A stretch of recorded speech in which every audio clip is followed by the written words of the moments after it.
창세기 12장 1절로 5절 교독하시고 마지막 5절 함께 읽도록 하겠습니다. 여호와께서 아브라함에게 이르시되 너는 너의 고향과 친척과 아버지의 집을 떠나 내가 네게 보여줄 땅으로 가라. 내가 너로 큰 민족을 이루고 네게 복을 주어 내 이름을 창대하게 하리니 너는 복이 될지라. 너를 축복하는 자에게는 내가 복을 내리고 너를 저주하는 자에게는 내가 저주하리니 땅의 모든 족속이 너로 말미암아 복을 얻을 것이라 하신지라. 이에 아브라함이 여호와의 말씀을 따라갔고 롯도 그와 함께 갔으며 아브라함이 하란을 떠날 때에 75세였더라. 아브라함이 그의 아내 사레와 조카 롯과 하란에서 모은 모든 소유와 얻은 사람들을 이끌고 가나안 땅으로 가려고 떠나서 마침내 가나안 땅에 들어갔더라. 아멘. 말씀하실 때까지 기다린다라는 제목으로 조심성의 말씀 함께 나누도록 하겠습니다.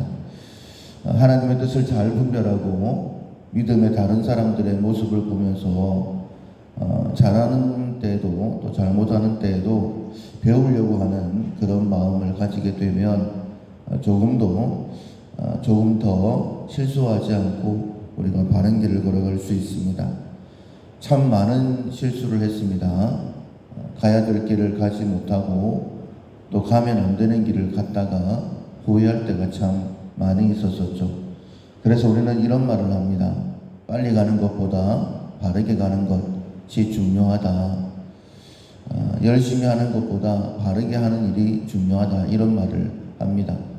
괜히 길을 잘못 들여서게 되어지면 오히려 되돌아오는데 더 많은 에너지를 소비하게 되는 것이죠. 길을 바로 안다라고 한다면, 바른 길이라고 한다면 태풍이 몰아치더라도 한 걸음 한 걸음 나아가면 목적지에 점점 다다르게 되는 것이죠. 그러나 아무리 분주하게 움직인다 할지라도 방향성을 모르면 허둥지둥 될 수밖에 없습니다. 계속 그 자리만 맴돌 수도 있는 것이죠. 그래서 방향이 참 중요한데 우리는 답게 어리석은 양 같아서 이렇게 말씀하셨습니다. 똑똑하다라고 생각을 하면 안 되고 하나님께서 우리를 평가하실 때에 우리는 어리석은 양이다 라고 말씀하셨어요. 목자 없는 양같이 우리 방황하고 있다 이렇게 말씀을 하셨습니다. 그렇다면 나는 어리석은 양입니다 이렇게 고백할 수 있어야 돼요. 그래야지만이 목자를, 우리를 찾아오신 생명까지 주신 선한 목자이신 예수님의 말씀에 귀를 기울일 수 있게 됩니다. 우리가 실수하지 않기 위해서는 항상 말씀이신 하나님의 그 음성에 귀를 기울여야 됩니다. 하나님께서는 언제나 말씀하시는 분이시죠. 천지 만물이 시작되는 것도 하나님의 말씀으로부터 시작이 되어졌습니다. 말씀이 임하시는 곳, 그곳이 곧 성령께서 임하시는 곳이다 라고 또 말씀드릴 수 있어요. 그래서 성령님을 예수의 영이다, 그리고 진리의 영이다, 말씀의 영이다 이렇게 성경에 표현해 주고 계시는 것입니다. 이제는 성령 시대이죠. 성령께서 얼마만큼 역사하시고 또 그 성령의 인도하심에 내가 얼마만큼 반응하느냐에 따라서 우리의 삶은 180도 달라지게 됩니다. 따라서 성령님의 인도하심에 귀 기울이는 것, 그것만큼 중요한 것이 없다라고 말씀드릴 수 있습니다. 정말 능력 있는 삶을 살고 싶다라고 한다면 특별히 나를 통해서 하나님의 일이, 하나님 나라가 세워지고 많은 영혼들이 구원을 얻는 그런 삶을 살고 싶다라고 한다면 반드시 성령께서 우리와 함께 하셔야 되는 것이죠. 오직 성령이 너에게 임하시면 너희가 권능을 받고, 그런데 성령님께서 나와 함께 하시는 가장 확실한 방법은 하나님의 말씀에 내가 귀 기울이고 순종하는 것입니다. 하나님의 길은 정확하죠. 변함이 없습니다. 언제나 바른 길로만 걸어가세요. 그 길에 내가 함께하게 되어지면 하나님과 동행하는 삶을 살게 되는 것입니다. 그런데 내 생각대로 아니면 주변의 다른 사람들이 가는 그런 길로 걷게 되어지면 어떨 때는 성령님과 동행할 수도 있겠죠. 바른 길을 갈 수도 있습니다.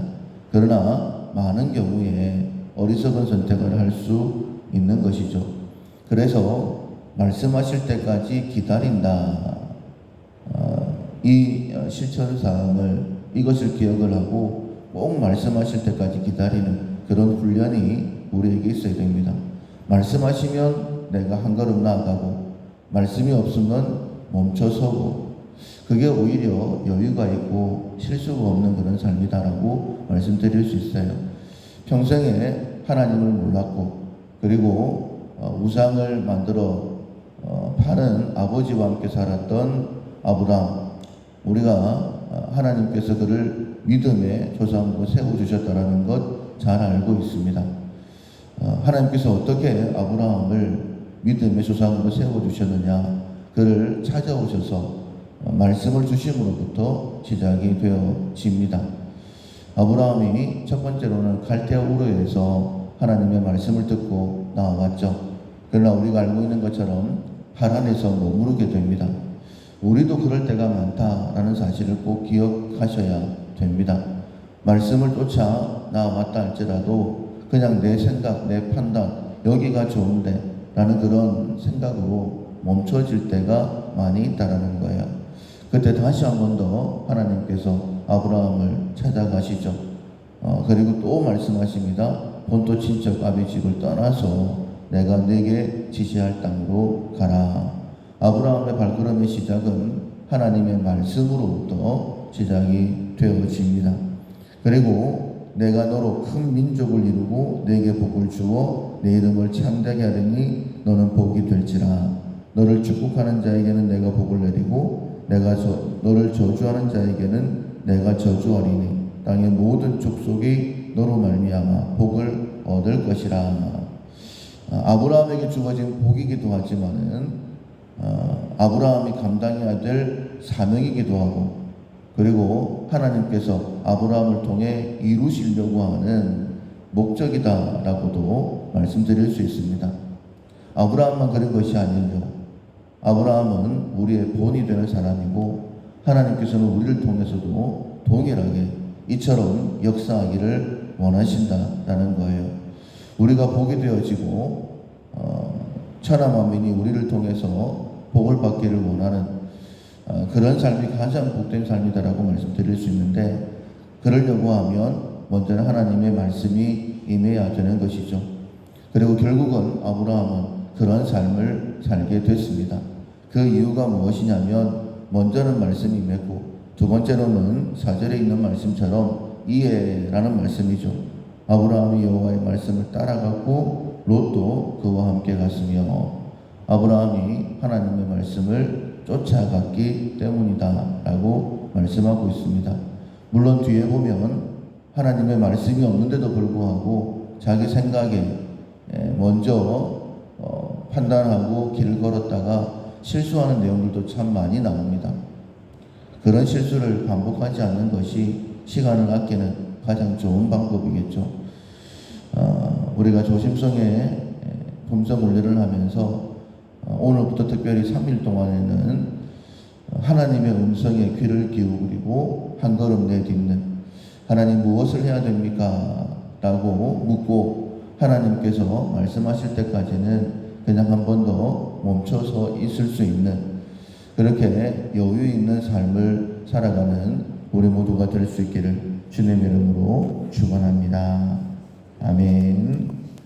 찬송가 449장 예수 따라가며 449장 찬양하시겠습니다. 예수 따라가며 복음 순종하면 우리 행할 길 환하겠네. 주를 의지하며 순종하는 자를 주가 늘 함께 하시리라. 의지하고 순종하는 길 예수 안에 즐겁고 복된 길이로다. 해를 당하거나 우리 고생할 때 주가 위로해 주시겠네. 주를 의지하며 순종하는 자를 주가 위해 주시리라. 의지하고 순종하는 길은 예수 안에 즐겁고 복된 길이로다. 남의 짐을 지고 슬픔 위로하면 주가 상급을 주시겠네. 주를 의지하며 순종하는 자를 항상 복 내려 주시리라. 의지하고 순종하는 길은 예수 안에 즐겁고 복된 길이로다.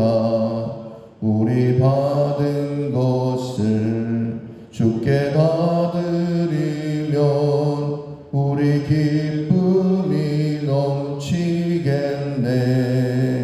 주를 의지하며 순종하는 자를 은혜 풍성케 하시리라. 의지하고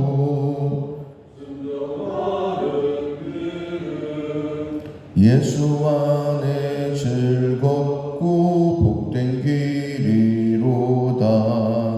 주를 힘입어서 말씀 잘 배우고 주를 모시고 살아가세. 주를 의지하며 항상 순종하면 주가 사랑해 주시리라. 의지하고 순종하는 길은 예수 안에 즐